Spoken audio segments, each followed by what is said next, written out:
Hi, I'm Joe Peprocki, National Consultant for Faith Formation from Loyola Press, a Jesuit ministry in Chicago. And welcome to this webinar, Advent as a Time to Get Unstuck. And now I have to go and call the screen back up again. For some reason, it just disappeared. Let's see what happened there. I'm going to stop share and hit share again. My apologies.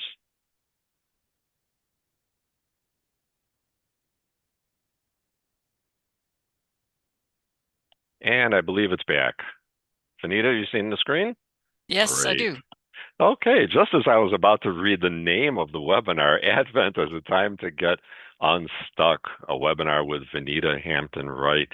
Welcome to this experience. You know, in life, we all get stuck from time to time. That's what it means to be human.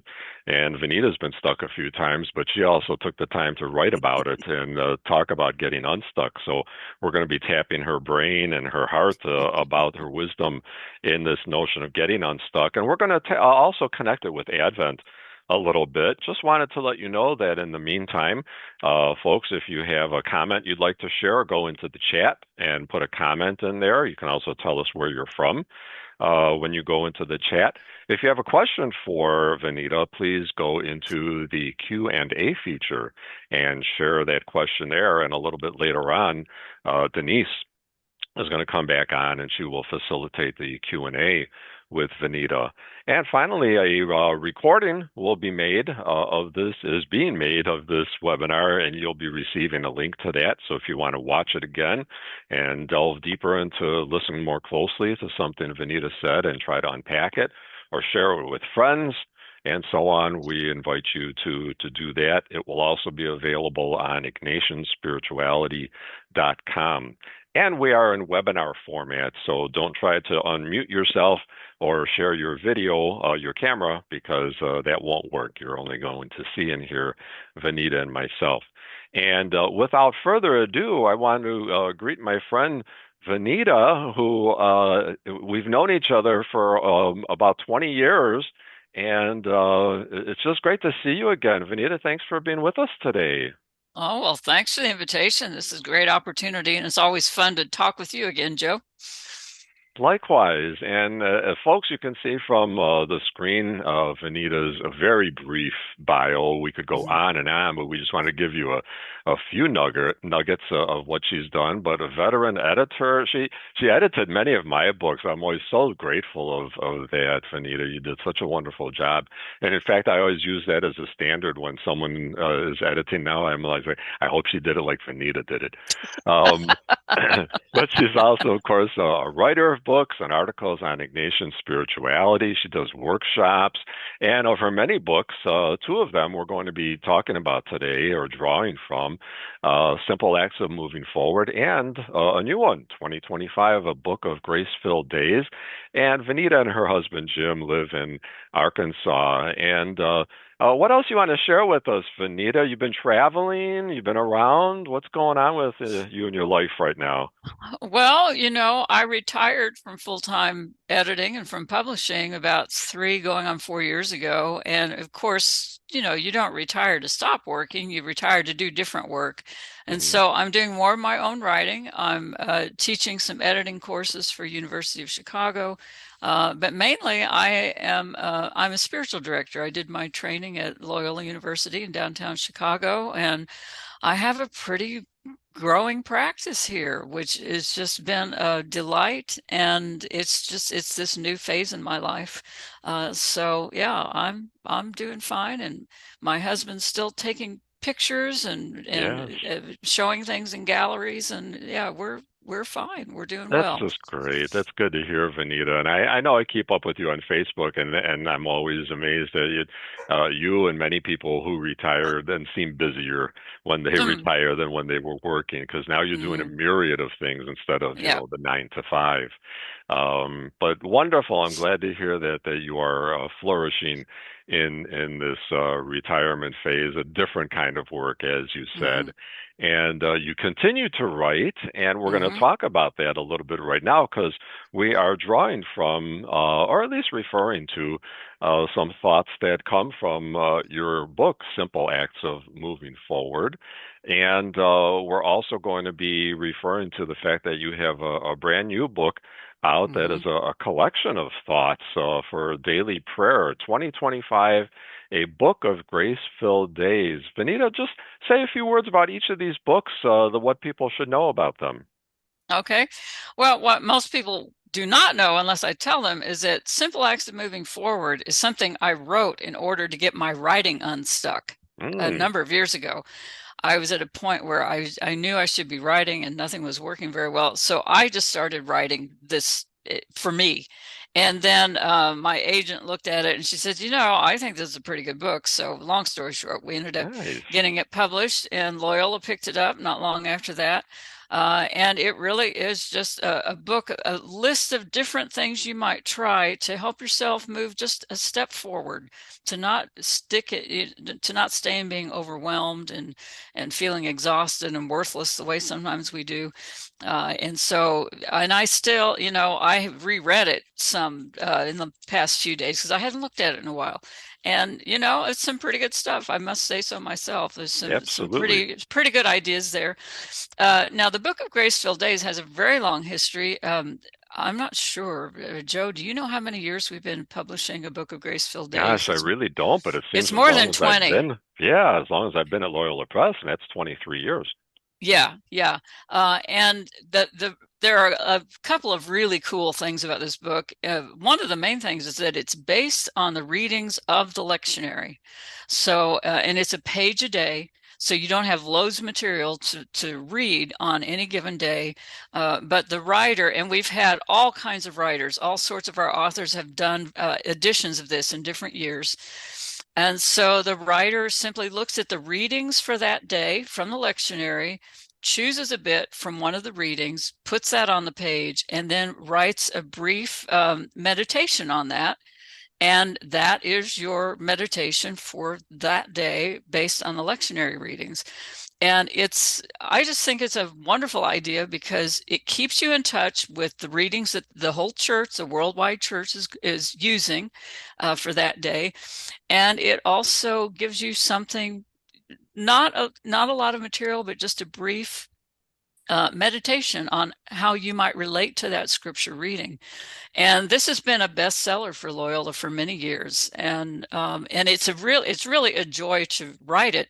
It's also very good practice for a writer because you have to say whatever you're going to say in like 75 words or less. Yes. So it's great. It's great practice as a writer just to do a book like this because it ends up being about 400 meditations, and Wow. each of them has to be a certain length and it has to have some kind of a Hmm. thought that's helpful to people. So they're both, I think, very useful books. And like I said, the Graceful Days, the Loyola Press does a new one every year based on the readings for that year. And we use just all sorts of authors for it. It just ended up sort of being my turn this past year. So I got to work on Yeah. it. Well, we look forward to reading that throughout 2025. I've already had the chance to browse through it a little bit. Working in the company, I get the privilege of seeing things Hmm. before they're out into the world. What I love about both of these books, and much of what you do, is that you offer things in bite size, so that Hmm. people can grab onto something. And in particular, I think that's so important with the simple acts and what we're going to be talking about today. Hmm. You mentioned, using it to get you out of a writer's block, a writer's rut. And I've often told people when they say, "Yeah, I'm just having trouble writing," I say, "You know what the key is to getting out of a writer's rut or block is to write. Hmm. Just start writing and don't be a Yeah. perfectionist." But that's just one example there of, Hmm. the small things that you're talking about. And this all comes with the image that you use about this notion of getting stuck. And I Hmm. mentioned before you came on when I was just greeting people, I said, if you're human, you get stuck. And so all of us have been there. Vanita's been there, but she's taken the time to reflect on how we get unstuck. Tell us a little bit more about what you mean when you talk about being stuck, Vanita. Well, I know that all of us at one time or another, we have this sense of we're not moving forward. We've become kind of, well, we have become stuck. There's a loss of momentum. In our interior life, we feel like nothing is really happening. We don't feel like we're making progress on anything. And so it can be, there's a stuckness that goes with, well, I can't get through my to-do list. And, that's pretty typical. Yeah, But the stuckness that I worry about even more is this feeling within that there is no real spiritual movement happening, that I'm kind of stagnating. And so I always ask myself, okay, what's happening here that I don't feel this interior movement and yeah, growth that should be the norm. There should also always be a little something happening within us. A question we're asking, or a prayer we're praying, or a desire we're identifying and presenting to God for, how should this desire live itself out? There always should be some kind of movement within us. And when we feel that loss of momentum in the interior life, that can be a sign of all kinds of things. And so it's good for us to pay attention to that and then to actually take action to do something about it. yeah. And we're going to move to that next, but I want to do something unplanned, Vanita, as I want to Mm-hmm. ask our participants. Write down in the chat in a sentence or so. In what way do you feel stuck right Mm-hmm. now? Just one sentence. Can't we don't have room for your life story. And Vanita, I'm going to move on to our next thought, and then when we're done Mm-hmm. with that, we'll open up the chat and take a peek at it, so you don't have to watch them at the same time like we were just talking about. Good, But good. yeah, folks, go ahead into the chat and just write a sentence to how are you feeling stuck, or in what way do you feel Mm-hmm. stuck right now? But Vanita, you just said that the way out of it is taking a step, and that was something that I drew out of your book as I was going through it. Mm-hmm. That you actually use that phrase. Taking a step. The only way to get unstuck is to take a step, an action with a purpose behind that. Unpack that a little bit more for us, please. Well, when we get unstuck, it's a form of being overwhelmed often. And what gets us overwhelmed is we look at the whole of everything we need to do or everything we need to overcome or figure out, and we get paralyzed, and so we don't do anything. And so, one way to deal with this is to do one thing, just one thing. It could be something as simple as I'm going to say the Our Father every day at noon. I'm just going to do that. I don't know what good it will do me, but that's one. I'm just deciding I'm going to stop in the middle of the day and I'm going to say an Our Father. Okay. See, that's a step. That's one thing to do. On a more practical level, I have people coming for Thanksgiving. I always get a little weird about everything needs to be clean and in order. And I have all these lists of things I'm going to make. And I get a little crazy, but it's happy crazy. Right. However, getting the house ready becomes overwhelming to me because the more you look at your house, the more you realize, oh, I need to sort that whole closet. It can just turn into all um, and so I give myself like one small thing a day to do in the house so that I know that, okay, I cleaned out that one cupboard because I'm going to need it when I'm cooking. And that's all I need to do today. So doing one thing is enough to get some movement going. And it doesn't have to be a complicated thing or a big thing, but just saying, I have the power to make the choice to do one thing, and that's what I'm going to do. And that's a beginning. Yeah, and what we're going to do during a good chunk of this webinar is we're going to walk through a number of different categories that Vanita spells out in her book, Simple Acts of Moving Forward, and she'll give us a few examples of what she means. She just gave us one off the top of her head, stop and saying Our Father during the middle of the day. I thought of one that I tried some years back when I felt I was in a rut. I just decided to eat breakfast in a different room.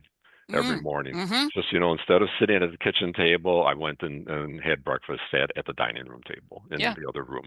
And it was just to put myself in a different space. And so there's a Yeah. different energy there. And so Vanita's going to talk about a lot of that. But let's take a look at the chat, Vanita, and see what some people were saying. Um, and we're not going to read all of these or Mm-hmm. anything, but anything strike you, Vanita or Denise, if you want to hop on and share anything too, you're welcome to. Um, Someone mentions a car accident, Mm-hmm. and her body is very slowly healing. Mm-hmm. You can really get stuck in something like that. Yeah. Well, and in that situation, we can feel that nothing's happening because we're bedfast or things are going slowly. Mm, But healing itself is a very dynamic process, and sure. things are happening. Yeah. And so to concentrate on our gratitude that, the human body actually can heal, and even after it's been traumatized, it's amazing that healing is actually possible.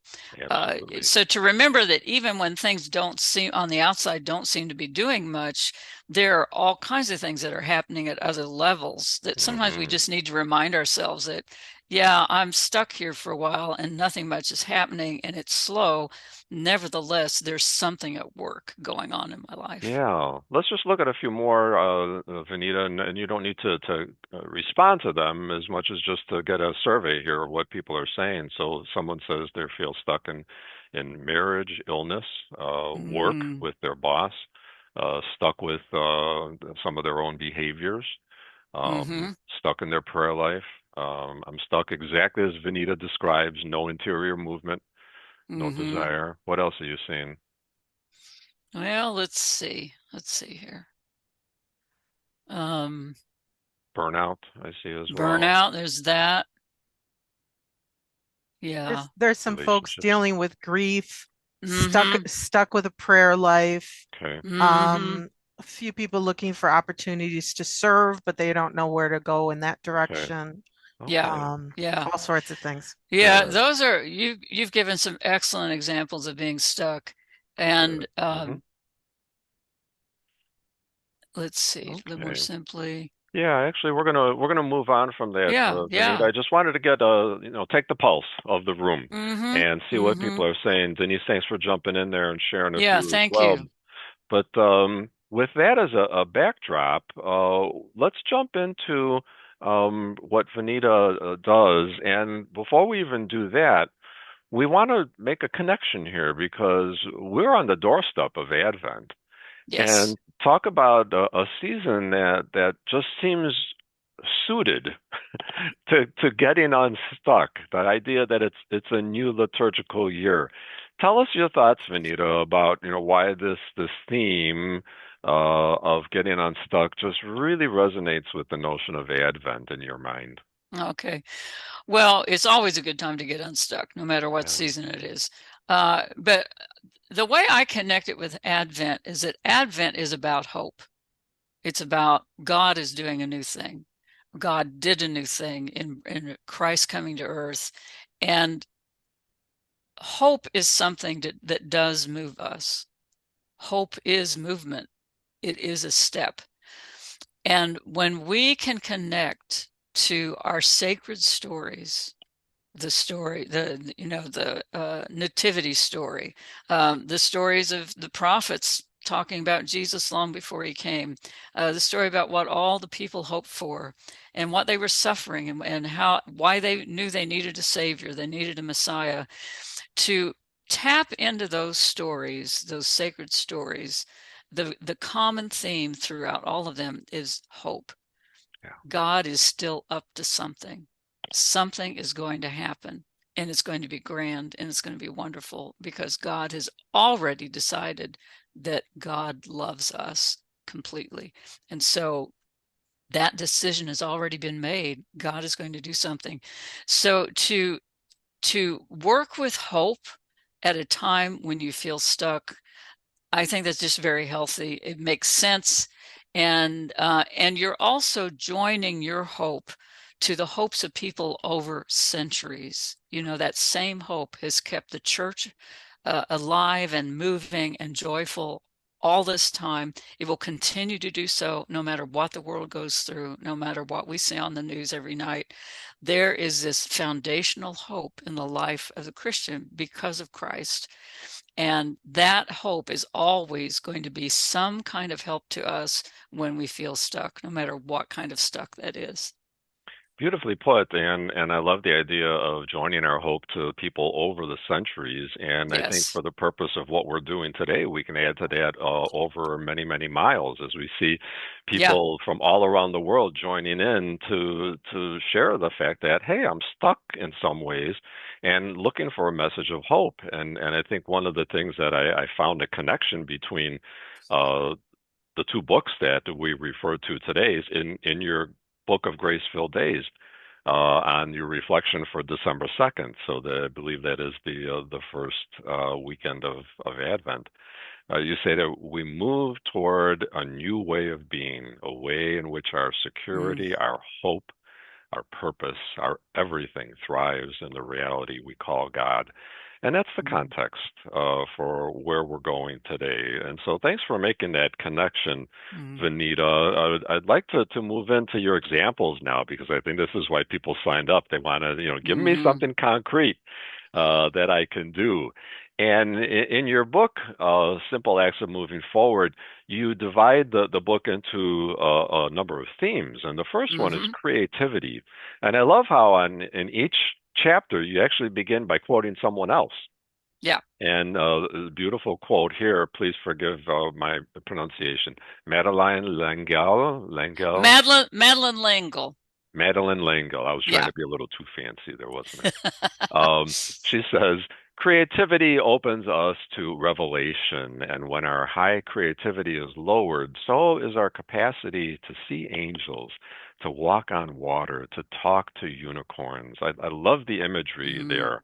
And so, uh, Vanita, tell us about a little bit more about what you think about creativity and give us some examples. So how can I do something creative to get unstuck? Well, creativity by its nature opens us up to new possibilities, and it helps us ask questions that broaden the way we see things. So whenever you can be involved in any kind of creative work, I think that's really good for us spiritually, emotionally, psychologically, physically. It's just very good for us. Um, and sometimes you have to sort of think a little further out than you normally would. I'll just name a couple of examples. Um, well, Joe, you talked about eating breakfast in a different place. Now, this is not in the book, but I thought of it this morning. What if you just change one food in your day? Mm, At one point in your day, you just have some fruit, some fresh fruit. Um, and that seems a little simple, but it can make a big difference. hmm But a couple of them that are in the book, one is remember, reorder your universe. hmm, Sometimes it is time to kind of look even at your physical surroundings and say, you know what? This room has been like this for 10 years. And I think I'm going to do something different today. It's amazing. We're physical beings, and it's really amazing how a change in our physical surroundings can kind of give us a jump start sometimes. Absolutely. So whether it's painting the room a different color, and we know that psychologically, color has a lot to do with how we feel. So you might even reassess, well, maybe this room where I try to do my prayer, maybe I need a different color on the walls, maybe something to kind of lift my spirit a little more. So there's that kind of changing. Um, and this is one that it sounds bad, but I think it really helps. One creative way to take a step forward is just imagine the worst. You Mm, know, you're worried, you're stuck in anxiety. And sometimes I just have to say, okay, so what's the worst that can happen here? yeah. Because as we know, most of the things we worry about never even happen. I Yeah. mean, that's a fact. But sometimes what we're worried about is we haven't even named it yet. we just have this sort of ethereal, this vague sense of worry, and that's a version of being stuck. You just generally feel anxious all the time. You Yeah. can't kick it. Well, just sit down and say, okay, so what's the worst that can happen? Let me just think through that. And okay, so if this happened, what could I do? Okay, yeah, I could do that. Yeah, it can really make a difference in the way you're dealing with daily life to go ahead and imagine the worst. Because you know what? God has made us creative. God has given us intelligence, and you'd be amazed at your capacity to solve problems. And sometimes just imagine how bad the problem might get and what you might do. It can be very empowering. And so, I consider that a very creative way to deal with stuckness sometimes. We just have to kind of blast open the doors and say, okay, let's look at the worst case scenario and deal with it and Yeah. see just how strong we are. I love that. And as you were talking, I was thinking about, so what are some of the ways that I try to do this? And I am also going to invite our participants to, excuse me, go into chat and just put a few words there about what are some of the things that you do to break out and, out of a rut, and especially under creativity. We're not going to stop after each one of these to talk Hmm. about them, but maybe at the Q&A, Denise can maybe even just, share a little summary of some of those. But I was thinking about how my time with the grandchildren, we have four grandkids, it, Hmm. it, it pulls me into creativity because that's all they Yeah. do. They come Hmm. over and immediately they start drawing, coloring, or picking up a toy and it's flying through the air and so on, and they make up a Hmm. game and so on. And so you enter into a world of creativity, and so that's a wonderful thing that we can do. So creativity is the first one, the first suggestion that Vanita has. And then from there, she moves on to the notion of daring, acts of daring. She quotes Greg Lavoie here. I was once told that if I am not failing regularly, I'm living so far below my potential that I'm failing anyway. And so sometimes we need to step out of our comfort zones and to do something daring. So tell us a little bit more about this theme, Vanita, and then some examples.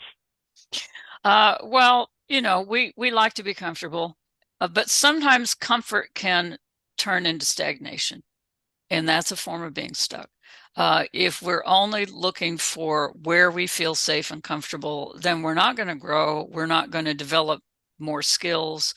We're not going to get better at problem solving or thinking bigger or being more generous to others. I mean, our world will get smaller and smaller and smaller if we're always seeking that comfortable, safe space.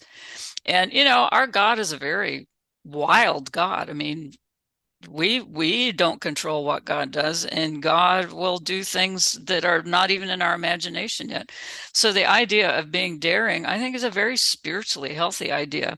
Um, I'll give an example from my life just recently. I grew up afraid of the water, and I did not learn to swim until I was in college. I took a class because I was going on float trips with the student group and things like that, and I was tired of being scared of falling in. Well, I didn't learn to swim very well, and I never learned to tread water. So I never got comfortable being in deep water, and just the smell of chlorine would make Mm. me anxious. I could not be around pools that much. Well, I'm in my 60s now. I'm having some physical issues with arthritis. My physical therapist said, you need to do water aerobics. Here we go. And I'm thinking, oh man. And sure enough, there's a place right here in town. They have a program 3 days a week. Well, it took me like 2 months to psych myself into even trying it. Okay. But I did. They always give you a flotation device. You have to have Sure. something to help you float while you're doing the movements. Well, I enjoyed it. It was fine. I learned that, yeah, I do float. Well, I have to say that after a few weeks, I thought, I wonder if I even need this flotation device. Mhm. So I took off the belt, and lo and behold, I was treading water Hey, without hardly trying. congratulations. I'm That's great. 66 years old, and for the first time, I love being in the water. Wow. Now, but that took some doing. Sure. Overcoming a lifelong fear is no small thing. Yeah. But I was compelled because it's like, well, talk about being stuck. Wait till the arthritis gets worse and worse and your mobility gets worse and worse. Yeah. And I thought, no, I'm not, I'm too young to just be immobilized already. So that's one example. Another way to be daring is, learn to make a mess. Just if you decide to try a project or to have a new endeavor, you don't know what's going to happen, you're not sure how it's going to go, but you just really want to try this. Like, I want to try doing a book group on thus and so, and I don't even know who will show up, and is it going to get messy? Are people going to be mean to each other? You just never know. But be willing to make a mess, because so many creative things happen in a mess. So that's one. Another way to take a daring step forward is say no. Say no. A lot of us get stuck because we're overwhelmed because we can't say no. We're doing more than we should be doing. In fact, we do so much that we keep other people from coming forward and using their gifts. It's a typical thing that happens. I think especially in the church, you may have the Yeah. same 10 people doing everything. Those people need to say no. They need to just say, yeah, I know you really need help, but no, I can't do it. No, it's too much. I have too many things on my plate. That's very daring Yes, because it is. people will think things about you you don't want them to think. They'll think, well, she's not really committed or nah. But learning to say no can be so freeing because now you're saying, okay, I'm going to discern what are the most important things for me to be doing. And the rest of the things I'm just going to say no to.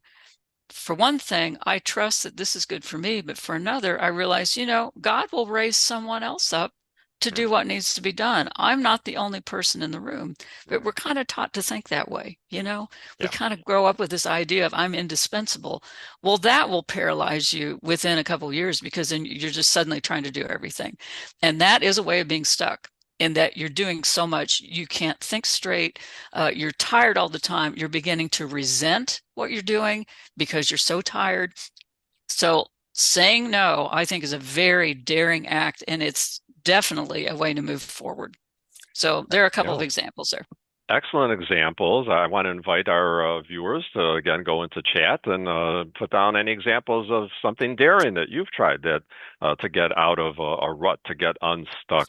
I also want to remind people that if you have questions for Vanita, go to the Q&A feature and put those in there. We're about 20 minutes away from 15 to 20 minutes away from doing Q&A with Vanita. And so, in the meantime, now let's move on to another category that you suggest to us: acts of generosity. And you quote Helen Keller here. Sure, the world is full of trouble, but as long as we have people undoing trouble, we have a pretty good world. Mm.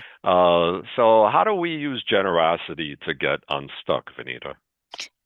Well, generosity takes your focus off of yourself and onto others. And sometimes that's an excellent way to begin to move again, to begin to feel that interior momentum, to feel as if things are happening in your life when you just take your eyes off of your own stuff. Yeah, And I'm not saying to ignore your own pain and right. all of that. There's a place for that. But there are times when you just need to think about other people. So the focus is on others. And the idea of being generous is that I believe that my life is abundant enough. There's enough abundance of God's grace in this world that I can give away a lot and not lose anything. Now, see, that's an attitude of abundance. And so when I can take on that kind of attitude, I can be very generous. I can give away control. I can give away decision making. I can give away power. I can give away taking credit. And so some of the things, there are a number of things you can do of simple acts of generosity. Um, Sometimes it's just let an opportunity pass you by.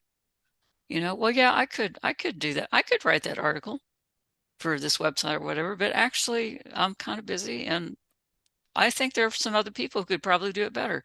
In fact, here are a couple names. Why don't you go to them and see what they've Mm, got? See, that's an act of generosity. yeah, And especially in the world of publishing, or I mean, the business world of the arts is just rife with this idea that if you get published, that means I can't. There's this yeah, kind of envy that goes on and this competition that just is not Christ-like. It just yeah, isn't. And so there are times when I have said, no, I mean, yeah, I could edit that, but actually, no. I'm kind of full up right now. And why don't you, you should pass this on to so and so because I think they do a great job. See, that's an act of generosity. Yeah. And that helps me move forward into this ongoing sense of gratitude that my life is full of abundance. Another thing you can do is nurture a colleague. So many of us, we're so busy nurturing our own lives, our Hmm. gifts, our Yeah. work, and all of this. From time to time, look around you at other people in your workplace and say, you know what? I don't think this person's getting a whole lot of attention right now, and she works really hard. I'm going to do what I can to really nurture her this week. Maybe I'll take her out for coffee. Maybe I'll make a point of praising her in front Yeah. of some other colleagues because this is not right. So those kinds of acts of generosity, they take the focus off of me. And sometimes I just need to stop thinking about me. And also, they just lend all of this beautiful power of appreciation and attention to other people so that they can grow and that their gifts can give more to the world. I think acts of generosity can be some of the most powerful ways of moving out of the doldrums that I know of. It's really incredible what a difference it makes to the other person, but also how different I feel when I have Yeah. done something generous like that. It's just so energizing to do.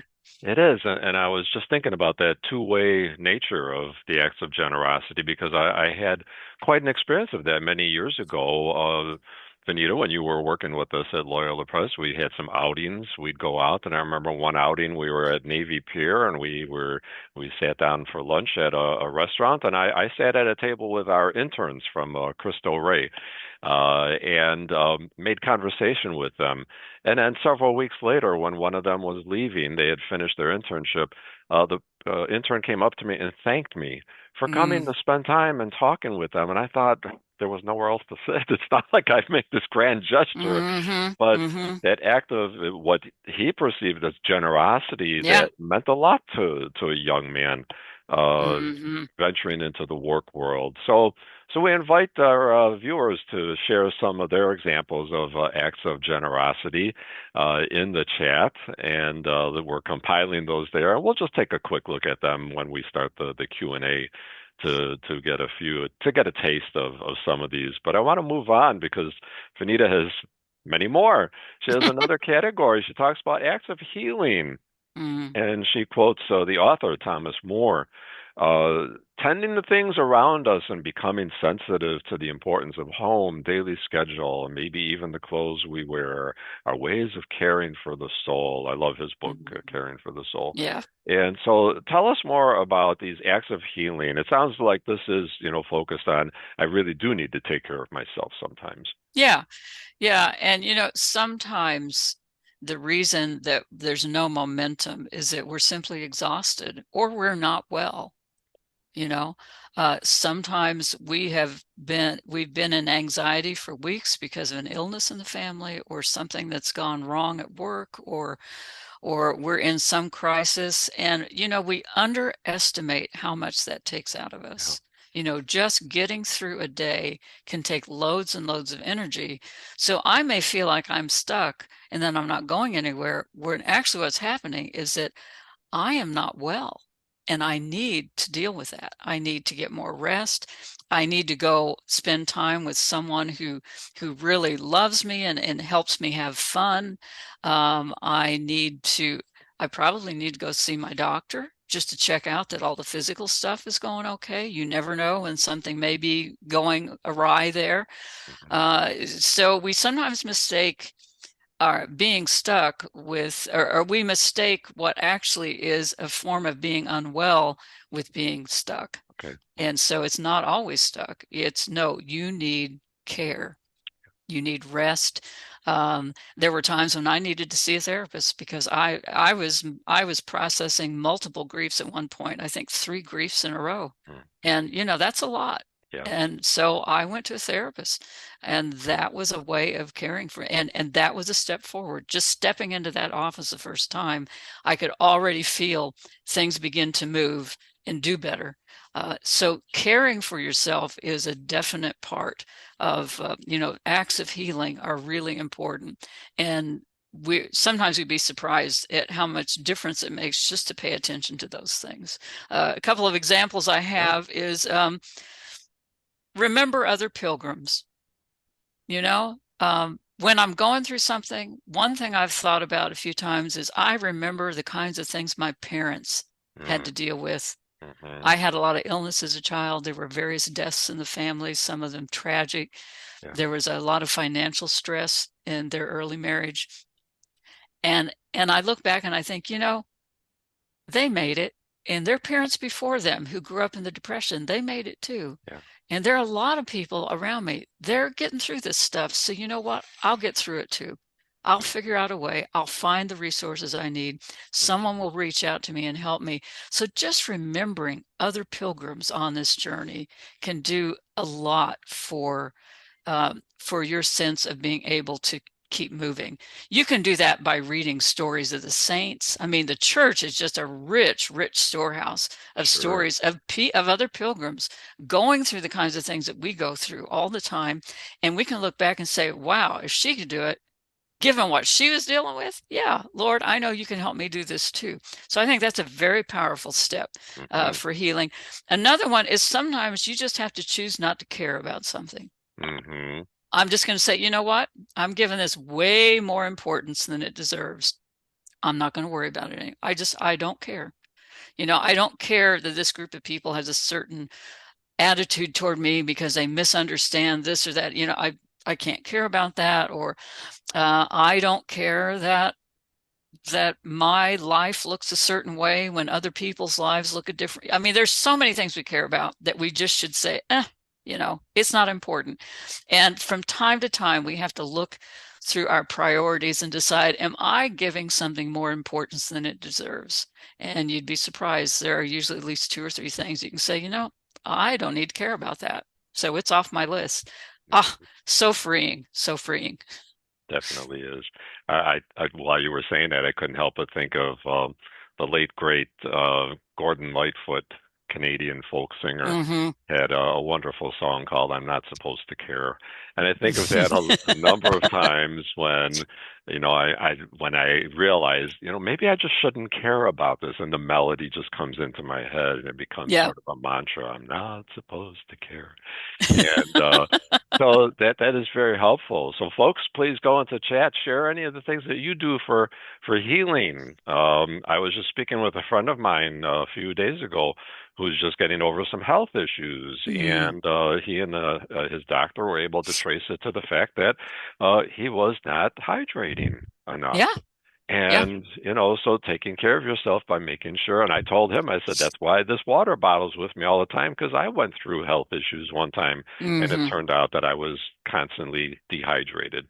So, Hmm. yes, take care of yourself. Go to see the doctor. It's a gift to Hmm. yourself to do things like that. We Yeah. think of it as, oh, I don't want to find out. Well, it's a gift to be told, here's something that you can do to be better. Mm. Um, I want to mention please something do.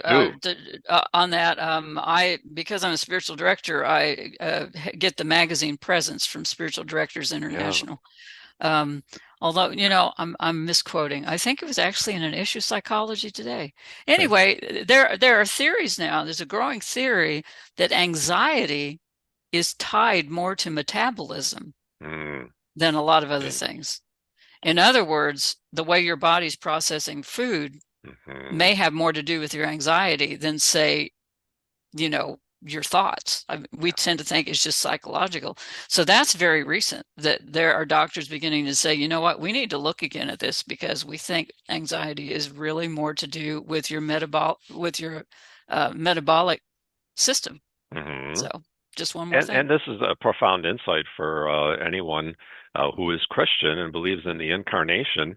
We Hmm. are bodily creatures, That's spiritual right. creatures, bodily creatures, fused as one, and so they're connected. And so Hmm. we should never shy away from looking at the connections Yep. between our physical self and our spiritual, emotional, mental well-being.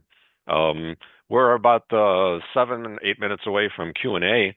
Hmm. Please, if you have questions for Vanita, go into the Q&A feature and leave those there. But let's talk about a few more examples before we get to that. You turn now your attention to acts of integrity. Mm. And you quote from Emil Griffin saying, when we first come to God, we try to be some other person that we think we are supposed to be. But the more we get to know Him, God, the more we discover that God has created us to be ourselves, and we discover this not all at once, but little by little. So, how does that all fit into the notion of doing acts of integrity?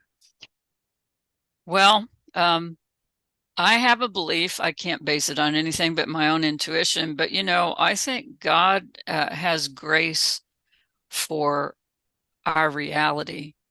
But I don't know that there's any grace available for false reality, for things we make up in our head. That's Mhm. not true.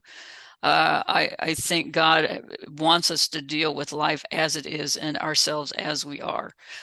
So this constant need to just be really honest with myself about what's going on, about where, yeah, I made a mistake, or I failed at that, or I need to just give up this project because it's not working. And it's not that I give up on everything that doesn't work, but there comes a time when you have to say, I've done all I can and I'm done now.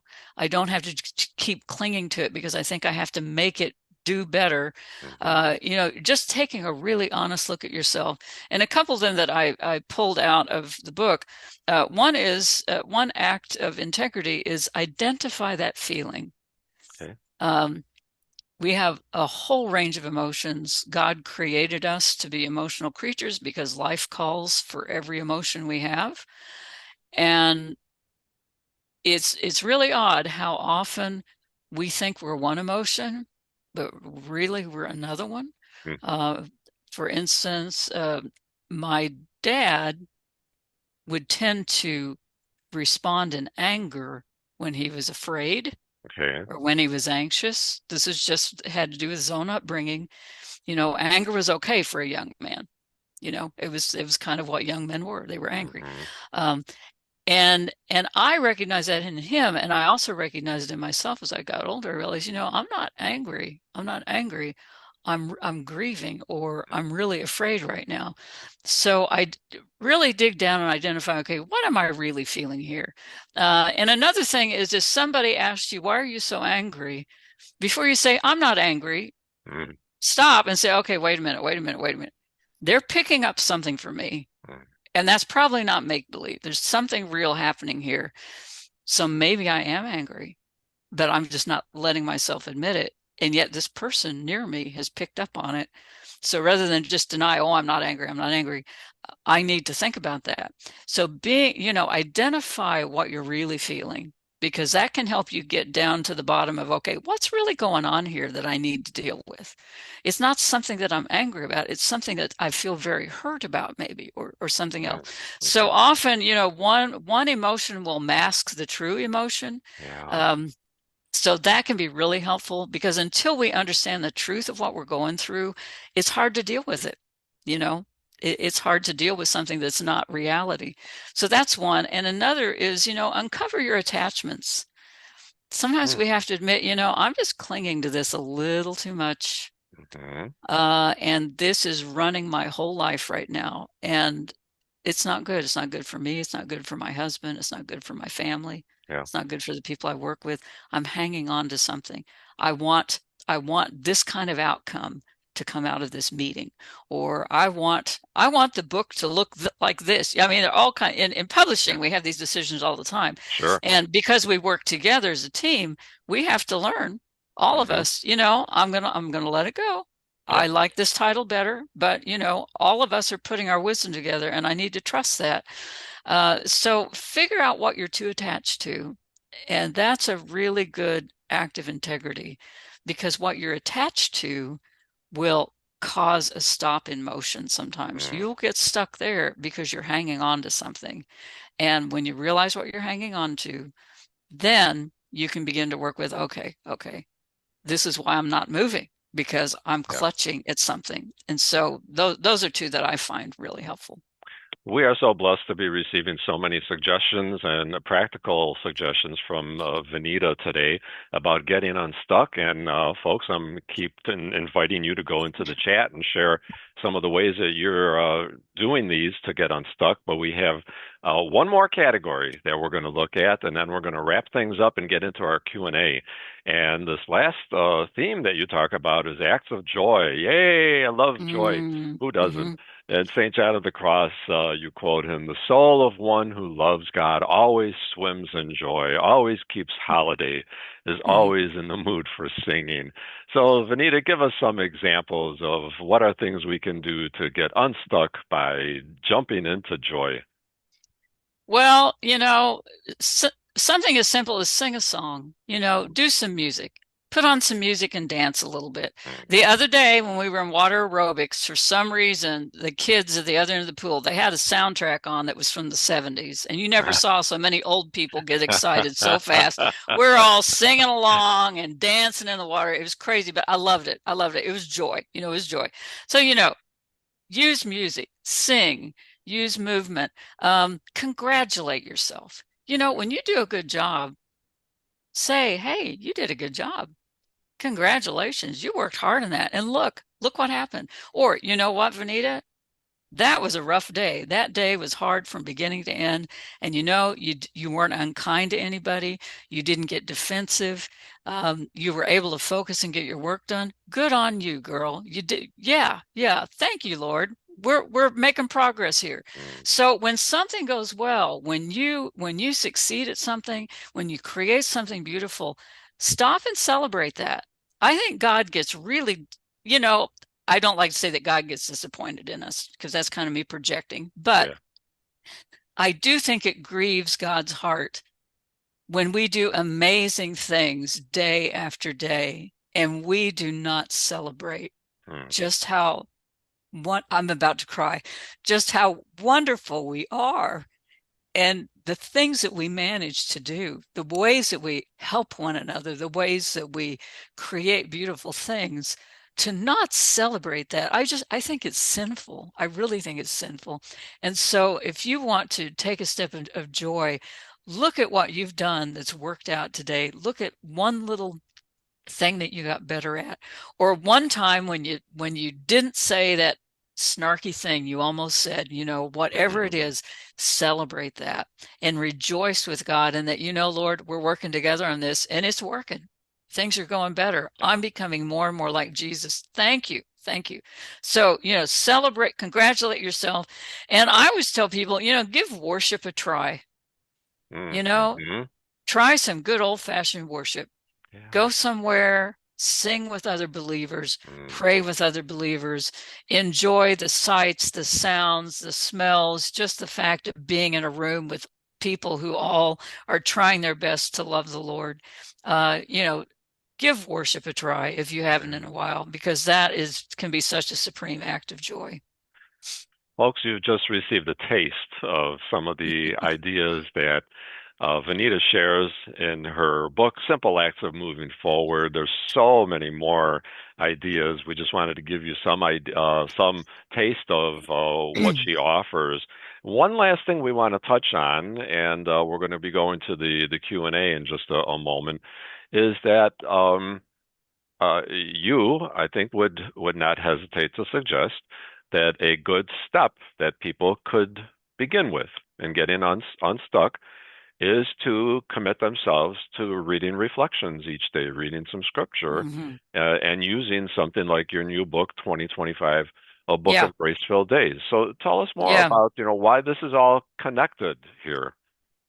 Well, the scripture, it's this grand collection of our sacred stories that go back centuries, millennia, about God's work in the world, God appearing to people, God working in people, Christ coming to dwell among us.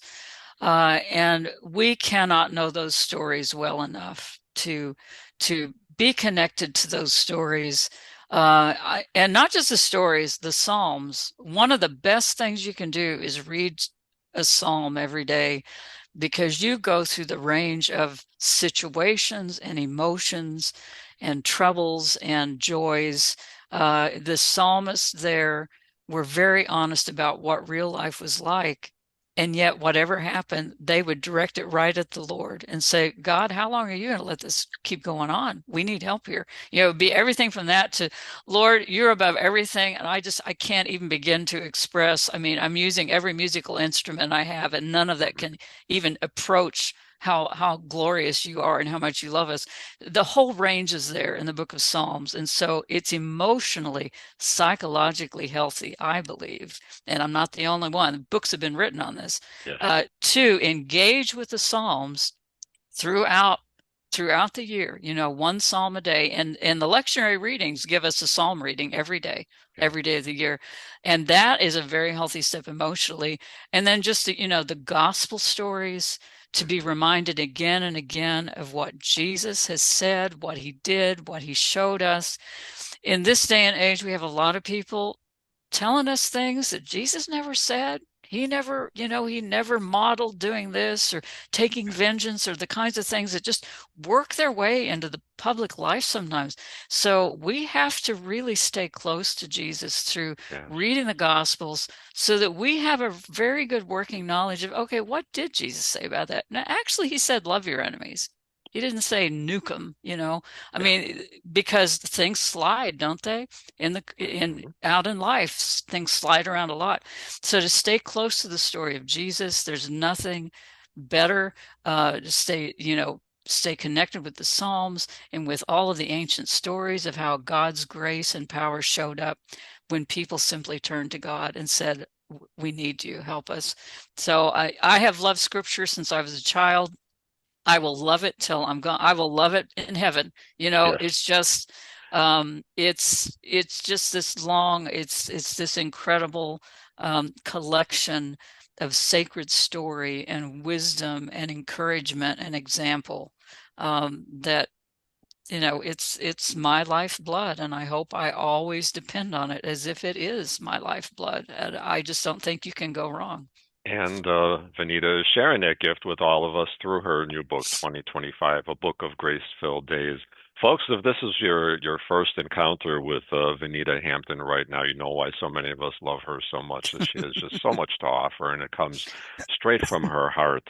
And so we would like to give folks an opportunity now to engage a little bit. Denise, I'm going to give you a little double duty here as you come on. Could you just take a look at the chat and maybe share with us like a half a dozen examples? And we're not going to comment on them. Just share us about a half a dozen examples of what are some things people are doing to get unstuck that you saw them sharing there. Sure. Some of the ones I've seen, picking up a ukulele and singing along, I love it. zip lining, Mhm. going back to school at age 68, Wow. learning gluten-free baking so others can share the treats, dropping off cookies or muffins for a friend, jigsaw puzzles, nice long walks, Mm, all sorts of good Yeah. things. Oh, that's mm, awesome, mm, Denise. Yeah, I can't mm. wait to see more of those as we peek through the chat. But now you have some questions, so now we're going to send you over to the Q&A box, and I'm sure you have some ready for Vanita. Yes. So Claire suggests that she always feels she has a better handle on getting unstuck during Lent because of the structure of prayer, fasting, and almsgiving. Mhm. So the question follows, what maybe could be Advent specific ways of getting unstuck then? Well, I think we have readings during Advent. There are a number of lovely Advent devotionals around. I mean, Loyola and other publishers, to do readings every day is fine. I think it's very individual. What inspires you? I have collected books over the years about Christmas and Advent. I have a whole book of nothing but poems that go back very far. Everything from today's poets to earlier poets, and I like to dip into that during Advent. Um, the kinds of rituals that you have in your family for decorating or baking, there's always a way that that can be done, maybe a little more intentionally, maybe a little more prayerfully, just surround it. When you start baking cookies for the grandkids, it's like, okay, I'm about to do this very loving, to me, a sacred thing because I'm preparing feasts for these little ones I love. So you can take the stuff that's already in Advent and in the Christmas season and just kind of infuse that more with what you really believe about Christ coming to earth. But it is individual, and it's according to what inspires you, what draws your curiosity, what you love, and what gives you joy. Yeah, and it's also true that if prayer, fasting, and almsgiving, Lenten practices speak to your heart. No reason you can't practice those during Advent. Advent has been Absolutely. thought of as a little Lent in many ways. Hmm. So, okay, next question. Sharon says or asks, how does one think of taking a step when there's no goal? She feels that's where she gets most stuck. What's the goal? I Well, guess do you need a goal to set a goal to get unstuck, I guess is. Well, I mean, my goal can be I'm going to do one thing today so that I can look back and say I did one thing today. Sometimes we think of goals as they need to be, big and sort of far reaching. Um, there was a time when I dealt with a lot of depression, and my goal was to get to the end of the day so that I could go to bed. I mean, that was just my reality for a while. Um, I think when I'm thinking in terms of being stuck and getting unstuck, my goal is to move. My goal is to do something. So having a goal beyond that, I don't always need it. I just say, okay, I need to do something today that expresses to me and to God that I have something to be grateful for, or that I have a question I can work on in my life, but my goal, my only goal is I'm going to do one thing. If you want a larger goal, fine. Some people are very, very goal oriented, but sometimes goal making can be the thing that gets you stuck because it just becomes too big too fast. So it really kind of depends on where you are. If you want a big goal, fine. But honestly, when it comes to getting unstuck, I just have the goal. I'm moving. I'm doing one thing. I'm taking one step. That's my goal. And if I do one thing, my goal has been accomplished. So I hope Yeah, that's helpful. beautifully said.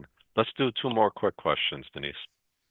Okay, Barbara asks, so she's moved, and where she's now living, she's been having trouble finding a parish where she can contribute her time and God-given talents like she has in the past.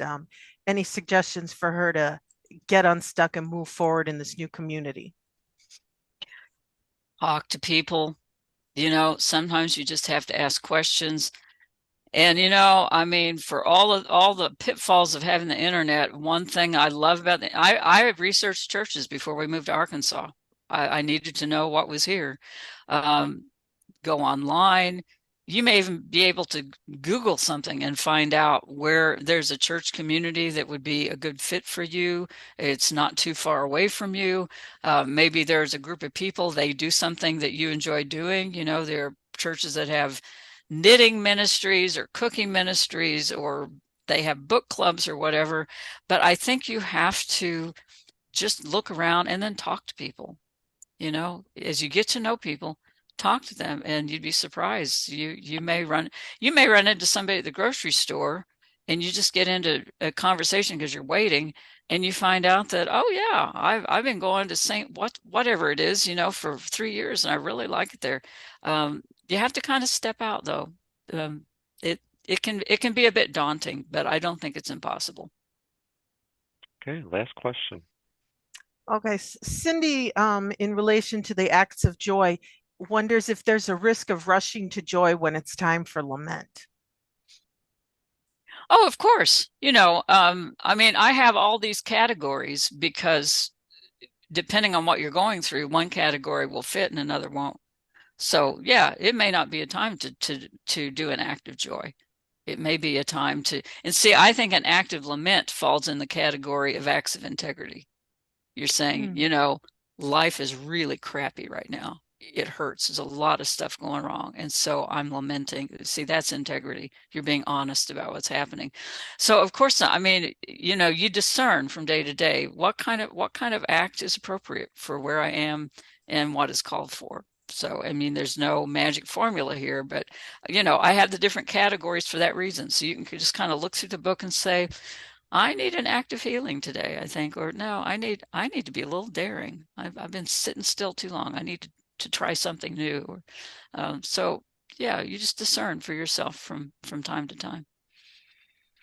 Thank you so much, Vanita, for taking Mm, those questions. Always wish there could be more. Denise, thanks for sorting through them and yes. facilitating the Q&A. Great job as always.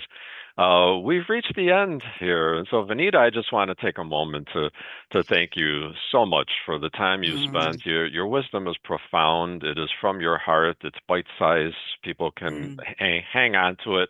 And I really, really appreciate the time you took to spend with a couple of thousand of your best friends today. Oh, this is great. I feel quite humbled to have had so many people tune in and engage with this. I just whenever people put their hopes and their faith and their wisdom together, marvelous, marvelous things happen. So I feel very privileged to have been part of this today.